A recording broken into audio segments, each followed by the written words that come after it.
Today for your math lesson, you will do mainly a review of a lot of things, but there is something new that you will learn today. It's math lesson 29 today. So you will learn what's called making fact families for certain numbers. So you will be given 3 numbers and you have to create fact families from these numbers. So I have examples here of how we'll do that. So I have 3 numbers here. I have 13, 6, and 7, and I want to create 2 addition facts and 2 subtraction facts, but I can only use these 3 numbers. I cannot use anything else, okay? And that will be the same for this one and this one. I can only use the numbers that I am given, all right? So the first thing we're going to start doing is building the addition facts. How to do that is identify your numbers.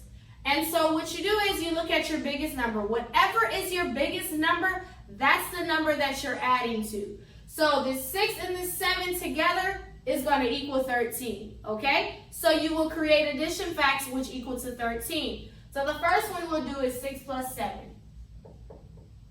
equals. Remember, you can only use the 3 numbers, so I couldn't say 13 plus 6 because I wouldn't have 19 on here. Or I couldn't say 13 plus 7, which equals to 20, because I don't have 20. You can only use the 3 numbers that you were given. And so, based upon those 3 numbers, 13 was my biggest number. That means I'm adding to 13. So that's why I did 6 plus 7.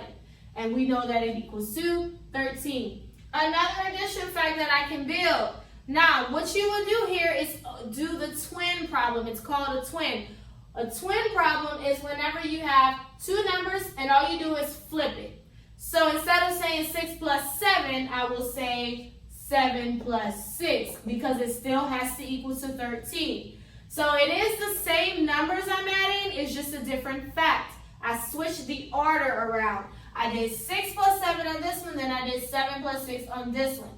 So that's the 2 addition facts that I created from these 3 numbers. 6 plus 7 is 7 plus 6 because they both equal to 13. Now, when you do the subtraction, it's a little different. When you do the subtraction, you start to subtract with the highest number. Whichever number is the biggest, that's the number you start subtracting with. What I mean is, so I'm going to put 13 minus. 13 minus. I cannot say 6 minus 7 equals 13. Or I can't say 7 minus 13 equals 6. No. So whenever you start to create your subtraction fact, you always start with your biggest number, which right here is 13. So then I'll pick one. 13 minus 6. We know that it would equal to 7. There's no other answer. These are the only 3 numbers I'm dealing with. Next, I'll start with 13 again, and then I'll switch it. Minus 7 equals 6.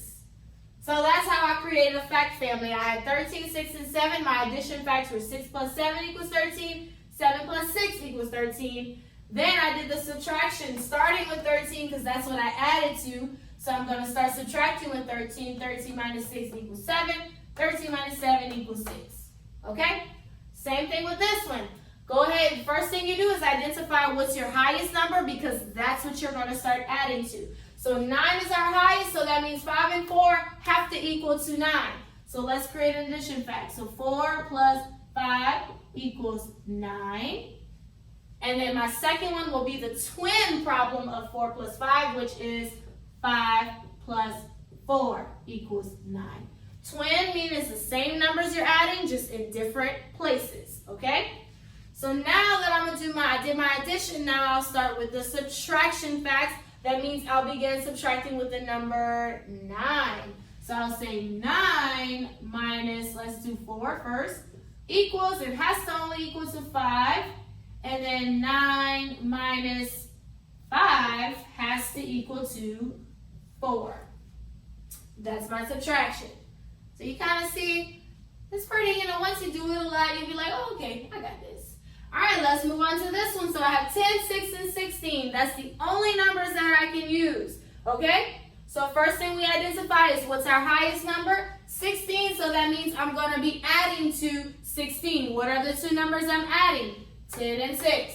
So let's start with the first addition fact. 6 plus 10 equals 16, okay? So now let's do the twin of that, which will be 10 plus 6 equals 16. And then when we start the subtraction, we start with the highest number, which is the number we added to. So I would say 16 minus 6 equals 10.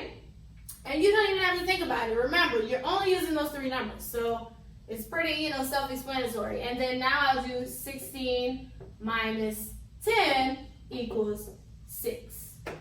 So that's how you create fact families with three certain numbers. So in your book, I think you have 2, 7, and 9. So you look at what is your highest number, then you make addition facts to get to that number. Then when you start your subtraction facts, start subtracting with the highest number minus your other two numbers. So that's your math lesson today. You also have your assessment that you are taking on today as well. And you do work with pages 29A.